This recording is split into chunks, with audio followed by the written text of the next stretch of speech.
Welcome to The Explainer. I'm absolutely thrilled to have you here today because we're looking at something that's deeply personal, universally relevant, and just incredibly inspiring.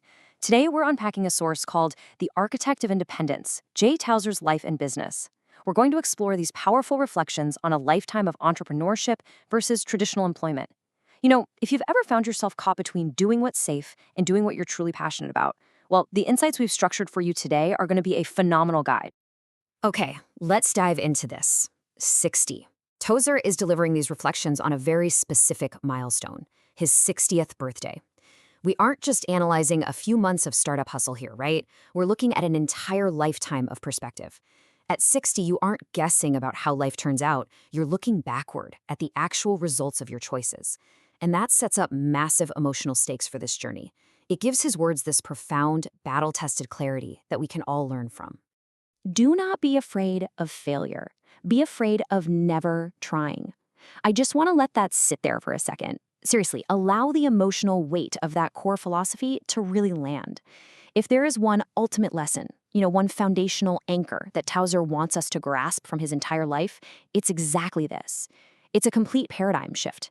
I mean, most of us are totally conditioned to be terrified of failing, but the perspective here flips the script entirely. The true danger isn't that you might fail, it's that you might arrive at age 60 having never even tried to build your dream. Wow. Section 1.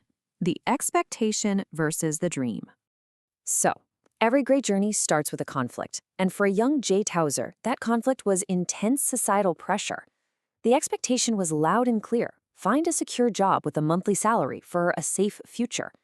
Everyone around him was pushing him towards the perceived safety of a regular paycheck. And let's be honest here, this is a pressure almost all of us feel, right? You know that well-meaning advice from family and friends urging you to prioritize security and predictability over risk? Yeah, it's the default path, for sure. But then we have the contrast, the internal dream. Build something of your own. Deep inside, despite all that noise pushing him toward that monthly salary, Towser had this burning internal drive.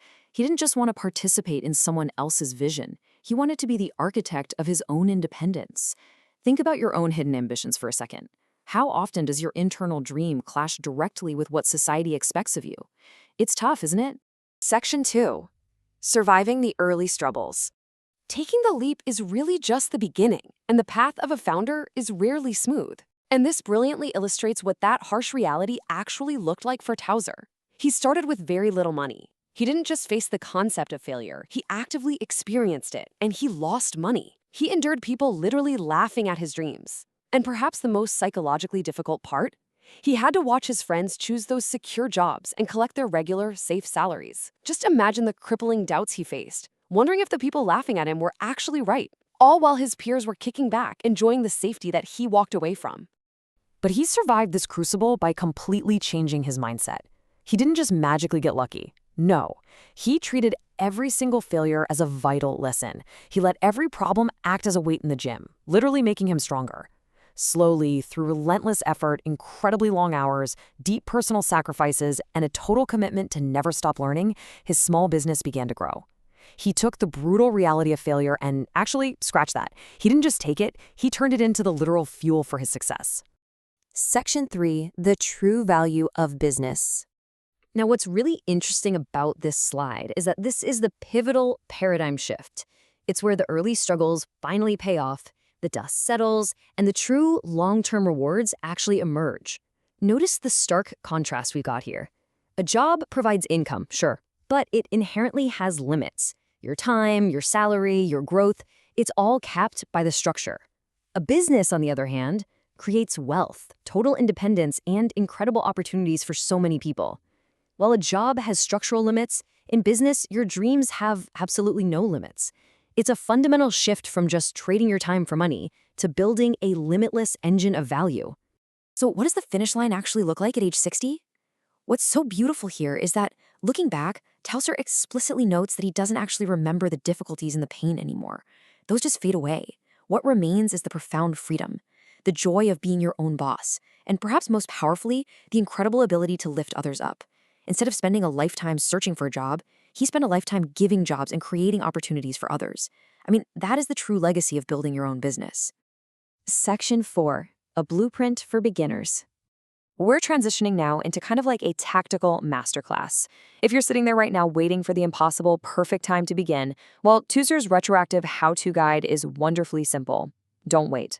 So the crucial point is right here. Step 1, start small. Step 2, learn every day. Step 3, be honest in your dealings. And step 4, be patient. It's beautifully simple, highly actionable advice that really strips away all the intimidation of starting a venture. You don't need some massive, flashy launch. You just need to begin. But, okay, we also have to respect the unglamorous realities of what comes after you start. Success rarely comes overnight, folks. This blueprint requires absolute self-belief, especially when others doubt you. It requires the intelligence to take calculated risks, not reckless ones, but calculated ones. And above all, it demands immense, unseen effort. We're talking about working incredibly hard in those quiet moments when absolutely nobody's watching and nobody's cheering for you. And that leads to this incredibly powerful realization. One day, people will call you lucky, but only you will know how much effort was behind your success. Society loves to look at the finished product, right? They see the successful 60-year-old business owner and just attribute it to luck or good timing. But only the architect knows the invisible blood, sweat, and tears that actually went into the foundation. It's a real game changer when you realize that. And that brings us to the end of our explainer and brings the question directly back to you. Are you ready to build your own luck?